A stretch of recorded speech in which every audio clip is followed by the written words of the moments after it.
வீட்ல ஏதோ பிரச்சனையாமே, எல்லாம் சரியாயிடும், கவலைப்படாதீங்க. அம்மன் பாத்துப்பா. என்ன மகனோட வாழ்க்கை இப்படி ஆயிடுச்சேன்னு சாமி கிட்ட புலம்ப வந்தியா? ஒரு அரை மணி நேரம் விசாரிச்சாலே அந்த குடும்பத்தை பத்தி கதை கதையா சொல்றாங்க. நீ பொண்ணு எடுத்திருக்க, ஒழுங்கா விசாரிக்க மாட்டியா? சரியான ஃப்ராடு குடும்பம். இருக்கிறதுக்கு ஒரு சொந்த வீடு கூட கிடையாது, வாடகை வீட்டுல இருக்காங்க. அதுவும் பல மாசமா வாடகையை பாக்கி வச்சுக்கிட்டு அக்கம் பக்கத்துல இருக்கிறவங்க, தெரிஞ்சவங்க, சொந்தக்காரங்கன்னு ஊரு முழுக்க கடன் வேற. கடன்காரனுக்கு பயந்துகிட்டு முன்வாசல பூட்டி வச்சுக்கிட்டு பின்வாசல் வழியா வெளியே போயிட்டு வந்துட்டு இருக்காங்க. சிராவாயில ஒருத்தன் கூட அந்த குடும்பத்தை பத்தி நல்ல விதமா சொல்ல மாட்டேங்கிறான். ஒரு நாள் ராத்திரி என் வீட்டுக்கு திருட வந்தான் உன் சம்பந்தி. அவனை புடிச்சு கட்டி வச்சோம்ல, அவன் பணத்துக்கு வக்கு இல்லாம நிஜமாவே எங்க வீட்டுக்கு திருட வந்தவன் தான். அவனை அப்பவே புடிச்சு போலீஸ் ஸ்டேஷன்ல ஒப்படைச்சிருந்தா எல்லா பிரச்சனையும் தீர்ந்திருக்கும். நாங்க தான் தப்பு பண்ணிட்டோம். ஆனா இப்படி ஒரு குடும்பத்துல பொண்ணு எடுத்துட்டு என்ன ஆட்டம் அண்ணனி, உனக்கு இது தேவைதான். பேசாம நீ ஒண்ணு பண்ணிருக்கலாம். மத்த பசங்க மாதிரியே உன் மூத்த பையன்கிட்டயும் சொல்லி பணக்கார வீட்டுல இருந்து பொண்ணை இழுத்துட்டு வர சொல்லி இருக்கலாம். வாய்ப்பு இருந்தா மாமனாரை வச்சு கவர்மெண்ட் வேலையை வாங்கியிருக்கலாம். உன் மகன் வரைக்கும் எதுக்கு போனோம்? நீ அதை தானே பண்ண. பணக்கார வீட்டு பொண்ணு தானே இழுத்துட்டு போன. அதெல்லாம் எப்படி பண்ணணும்னு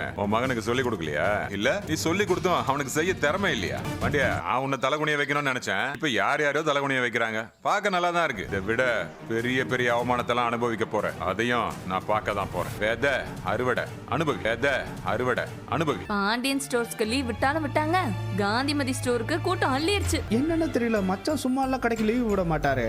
ஏன் ஆத்தா, உனக்கு ஏதாவது தெரியுமா? உங்க அக்கா வீட்ல ஒரு கூத்து நடந்து முடிஞ்சிருச்சு கொழுந்தனாரே. நேத்துல இருந்து அங்க என்னமோ ஒரு பிரச்சனை புகஞ்சுக்கிட்டே இருந்துச்சு தம்பி.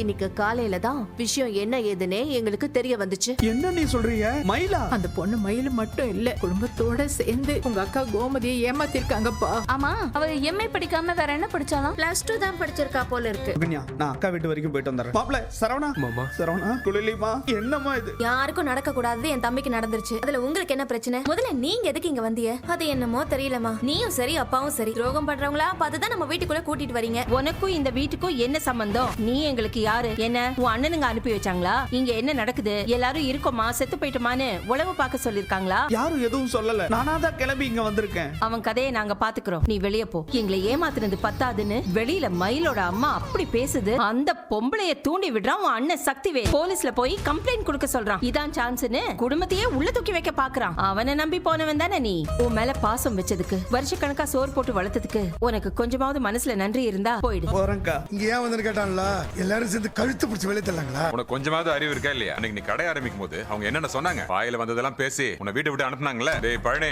நல்லா புரிஞ்சுக்கோ, அது நன்றி கெட்ட குடும்பம். உன்னை வச்சு அவங்களால முடிஞ்ச அளவுக்கு வேலை வாங்கிட்டாங்க. இப்ப நீ அவங்க கைய மீறி போனதும் உன்னை தூக்கி வீசிட்டாங்க. உனக்கு அந்த குடும்பத்துக்கு இருந்த எல்லா உறவும் முடிஞ்சு போச்சு. உனக்கு இனிமே நாங்க 2 அண்ணனுங்க மட்டும் தான். அதை மட்டும் நல்லா ஞாபகம் வச்சுக்கோ. ரொம்ப வருத்தமா இருக்குடா நீ கஷ்டப்படுறத பாக்குறதுக்கு. இனிமே அங்க போகாத, சரியா? இனிமே என்னன்னா பிராடு குடும்பமா இருந்தாலும் அவங்க சாதாரண குடும்பம் கிடையாது. ஏதாவது பண்ணிக்கிட்டே இருப்பாங்க. பாண்டியனுக்கு குடைச்சல் கொடுத்துக்கிட்டே இருப்பாங்க.